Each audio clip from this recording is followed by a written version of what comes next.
This is Nick with logosbynick.com, and in today's tutorial I'll be demonstrating how you can take a photo and trace it into a logo using GIMP. And this is something I originally did for a client of mine who wanted me to depict a zombie's hand coming up from the ground.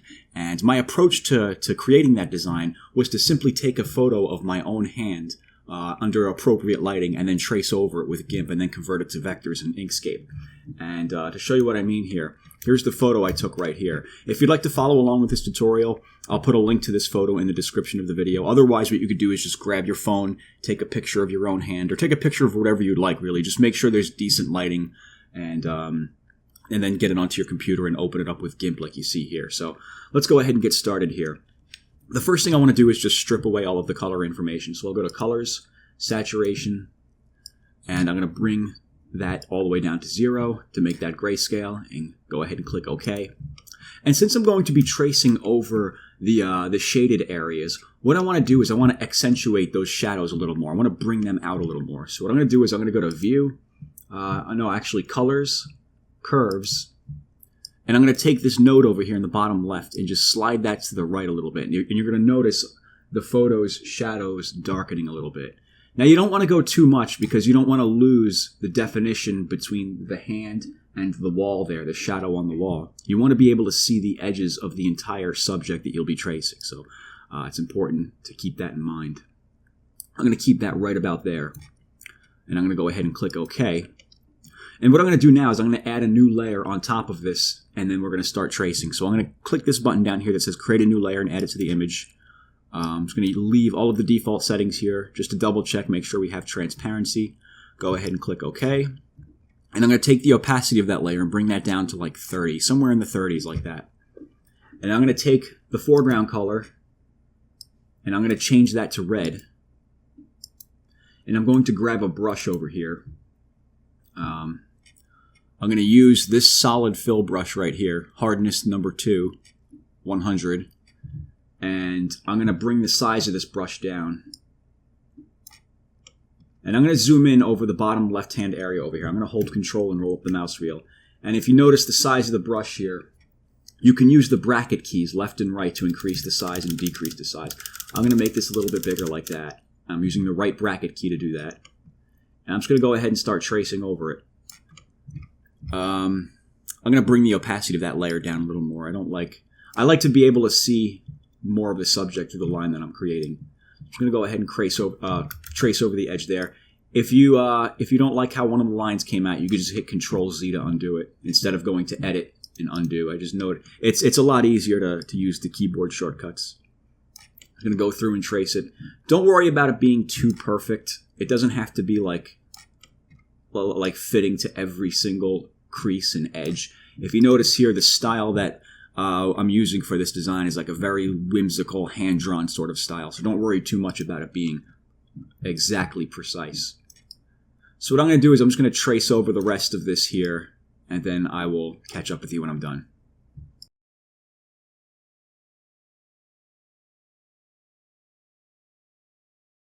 Okay, so as you can see, I finished tracing the outline of the hand. One thing I forgot to point out is that if you'd like to navigate around the canvas, if you don't already know, you just press down the mouse wheel and move the mouse, and that helps you navigate around a lot. And the easiest way to zoom in and out is to just hold Control and roll up and down the mouse wheel, like that. So the next step is, I'm going to make this brush a little smaller, actually a lot smaller. I'm going to use the left bracket keys. I'm going to bring that down a lot, like that. And I'm going to start tracing over the shadows here roughly. And this is a little tricky to do because you're never going to get it exactly precise. But that's okay, but it's because it doesn't have to be precise in order for it to work and for it to look well. So I'm going to go ahead and trace over this area right here. Do something like that. And you may have to add your own lines in there. Let me bring the opacity of that up a little bit so I can see that better. You may have to add your own areas in there where you think it should be. It's very intuitive what to do here. You should be able to just, get a good sense of where these lines should go. Like this one here around the fingernail.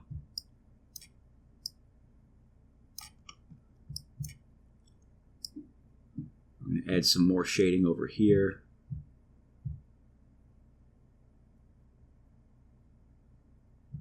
And again, it doesn't look like much just yet, but once we do this to the entire image and then fill it in, you'll notice it starts to all come together, and it really does look like a zombie hand. So what I'm going to do is I'm just going to go through and fill this all in real quick, and then I'll catch up with you when I'm done.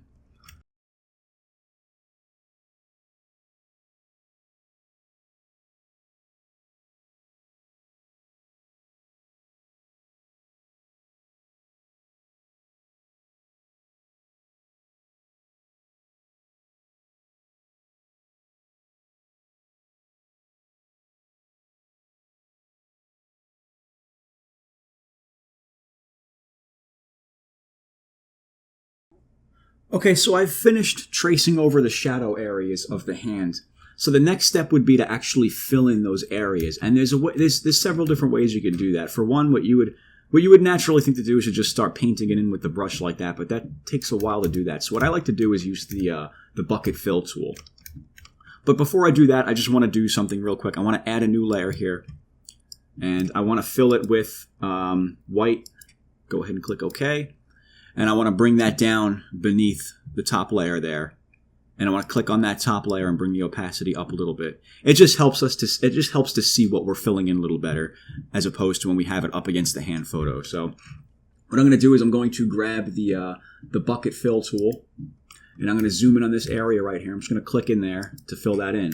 And if you notice when I clicked, it leaves a little bit of these, it leaves some pixels around the edges unfilled. So I'm just going to click it again, and that should fill it in even more.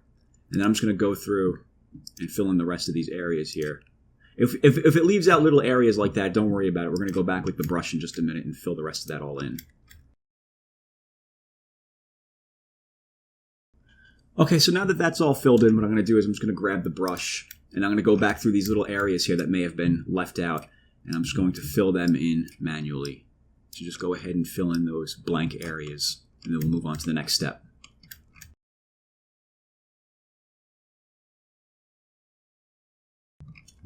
Okay, so once we've done that, we are finished with our hand tracing. So the next step would be to turn off the visibility of the white layer there, and then turn off the visibility of the hand photo layer, and take the opacity of the top layer here and just bring that all the way up. And what we want to do is convert this to black, from red to black. So what I'm going to do is I'm going to go to Colors, and then Threshold. And you can take this arrow and bring this to the left, and take this arrow over here and bring that to the left as well, and that should make it all black like that. And click OK. And we want it black with the transparent background and everything just like that. Once we've done that, it's now time to take this tracing and make a logo out of it like you see here on this shirt. So to do that, what I'm going to do is I'm going to open a new document. I'll go to File, New, and I want to size this document at 1280 by 1280. I want to come down here to Advanced Options, and I want to fill it with Transparency. And go ahead and click OK. And I'm just going to hold Control and roll down the mouse wheel a little bit to zoom out. I want to be able to see the entire canvas there. I'm going to add some guides going on the canvas, so I'm going to go to Image, Guides, New Guide by %. And I'm going to make this one horizontal at 50%. Then I'll add another one vertically. I'll go to Image, Guides, New Guide by %. And I will add a vertical guide in there. Go ahead and click OK. And just to make sure, you come down here to Image, make sure you have, View. Make sure you have Snap to Guides selected. It should be selected by default, but just double check to make sure. And once we've done that, I'm going to change the foreground color to black. The menu keeps popping up on the wrong menu, on the wrong monitor. Click OK. And I'm going to grab the Circles and Ellipses tool. And I'm going to bring the cursor over here to this intersecting area of the guides where the center of the page is. And I'm just going to click and drag and then hold Control and Shift so it makes a perfectly round circle in the center of the page. And I'm going to make this circle about maybe 2/3 the size of the page right there like that. And then I'll go to Edit, Fill with Foreground Color, and then go to Select, None, and then take the opacity of this layer and bring it down about in half like that. And we're going to come back over here to our hand tracing, and I'm going to go to Edit, Copy Visible, come back over here to the circle, and then go to Edit, Paste As, New Layer. And I'm going to grab the Move tool, and I'm going to grab this hand and position it right over the circle, right about where we want to place it. And we want the top fingers to be sticking out of the circles a little bit, as you see here. It sticks out of the circle a little bit. I want to do the same thing, just to add a nice little design touch Right about there is good. What we want to do now is delete the portion of the hand that's sticking out of the bottom of the circle. So to do that, I'm going to right-click on the background layer and go to Alpha to Selection. And then I'm going to click on the pasted layer up here. And I'm going to add to this circle selection by grabbing the free select tool. And I'm going to hold Shift on the keyboard and then just click and drag a selection going around the top of those fingers over there. And then back into the circle. And then back to the starting point and let go. And then press Enter on the keyboard and it'll create a selection. It'll add that selection to our current selection. And what we can do now is go to Select, Invert, and press Delete on the keyboard to get rid of that protruding area. Or if you're using a Mac, you can go to just Edit, Clear. And once we've done that, we can go to Select, None. And what I will do now is I want to erase the area from the inside of the hand of that light circle, the lighter circle back there. So I'm going to activate that background layer. I'm going to grab the eraser tool. I'm going to zoom in on the area right here. I want to make the brush a little bigger. Yeah, that's too small. I'm going to use the bracket keys to make that bigger. And I'm just going to go through and erase, well, maybe not that big. I'm just going to go through and erase the portion of the circle that's sitting within the hand there. Just like that. So just go through and erase all of that. Oops. And then I will catch up with you when I'm done.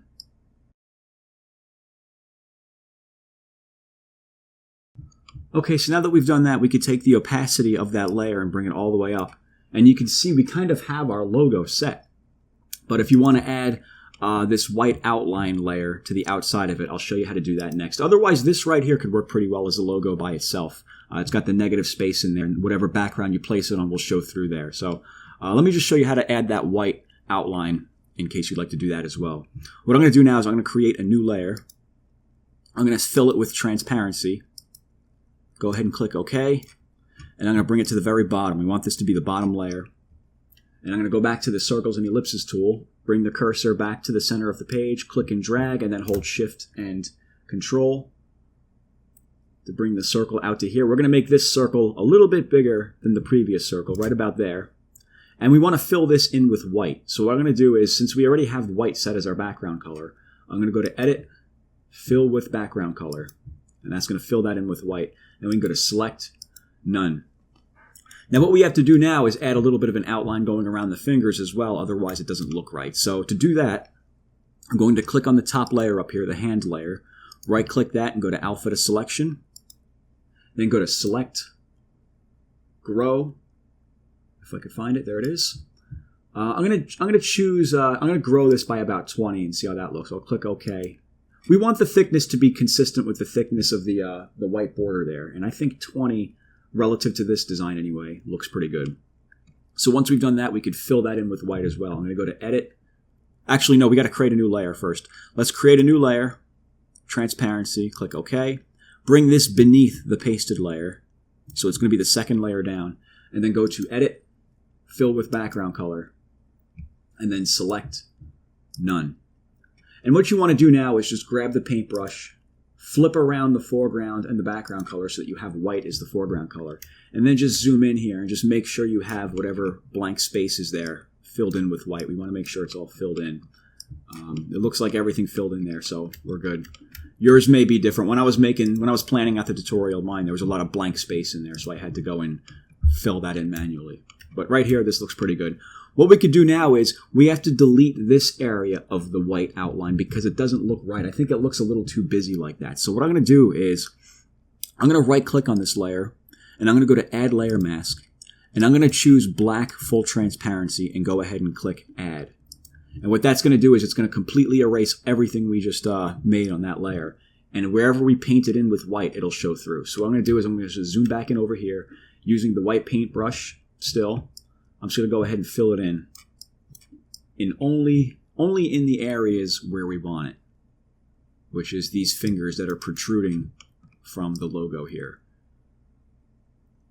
Just go and add that in. Was there anything over here? Yep, a little bit. And that's perfect right there. What we could do now is right-click on that layer and go to Apply Layer Mask, and that'll finalize that.